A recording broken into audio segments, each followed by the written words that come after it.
नमस्कार प्रिय विद्यार्थियों।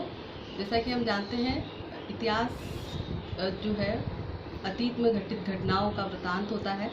भूतकाल में जो भी घटनाएं घटित हुई हैं उनमें से महत्वपूर्ण तथ्यों को चुनकर इतिहास का निर्माण किया जाता है और ये महत्वपूर्ण तथ्य ही इतिहास के स्रोत कहा जाता है।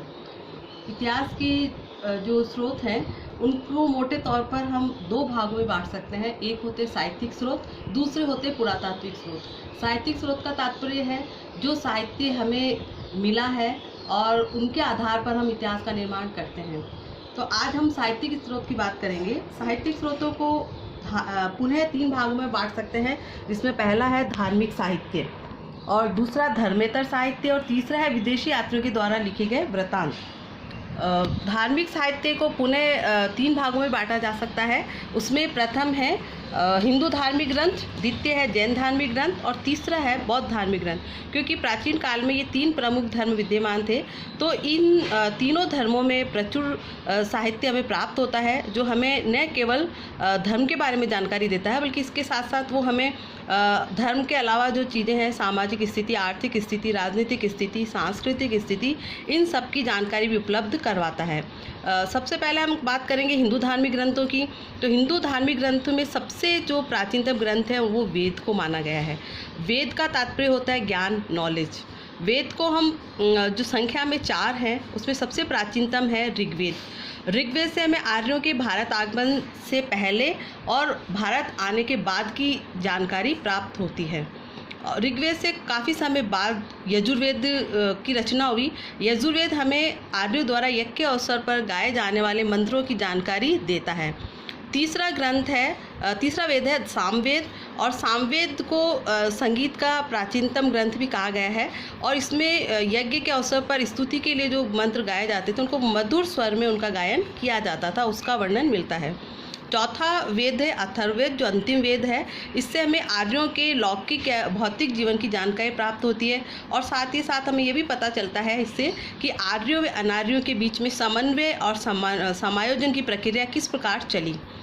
वेदों के बाद जो दूसरा प्रमुख धार्मिक ग्रंथ है वो है ब्राह्मण ग्रंथ। ब्रह्म का मतलब होता है यज्ञ। तो यज्ञों एवं कर्म कांड को समझाने के लिए ब्राह्मण ग्रंथों की रचना की गई थी। इनमें प्रमुख है ऐत्रेय ब्राह्मण, क्षत्रपद, पंचविश, गोपद इत्यादि। इसके बाद आते हैं आरण्य ग्रंथ। अरण्य का मतलब होता है वन, और ऐसा माना जाता है कि आरण्य ग्रंथों की रचना अरण्य यानी वन में की गई और इसमें ज्ञान चिंतन की प्रधानता मिलती है। और कालांतर में इन्हीं ग्रंथों के आधार पर चलकर उपनिषदों का विकास हुआ। इसके बाद हम बात करेंगे उपनिषदों की। उपनिषद जिन्हें वेदांत भी कहा गया है, ये संख्या में 108 है और इसका तात्पर्य यह है कि उप यानी समीप, नि यानी निष्ठापूर्वक, सद यानी बैठना, यानी गुरु के पास निष्ठापूर्वक बैठकर जो ज्ञान प्राप्त किया गया वो उपनिषदों में संग्रहित है। प्रमुख उपनिषद हैं ईश, केन, कट, प्रश्न, मुंडक, मांडुक्य, तैत्तिरीय, छांदोग्य, बृहन्नारायण इत्यादि। और उपनिषद जो है इनका जो है दार्शनिक ग्रंथ माना गया है और इसमें आत्मा क्या है, परमात्मा क्या है, आत्मा परमात्मा का क्या संबंध है, ब्रह्म क्या है, जगत क्या है और अंत में मोक्ष क्या है, इन सब के ऊपर जो है चर्चा की गई है। इसके बाद बात करेंगे हम वेदांग की। तो वैदिक कर्मकांडों के प्रतिपादन में सहायता के लिए इन ग्रंथों की रचना की गई और प्रमुख वेदांग निम्न प्रकार हैं, 6 हैं ये।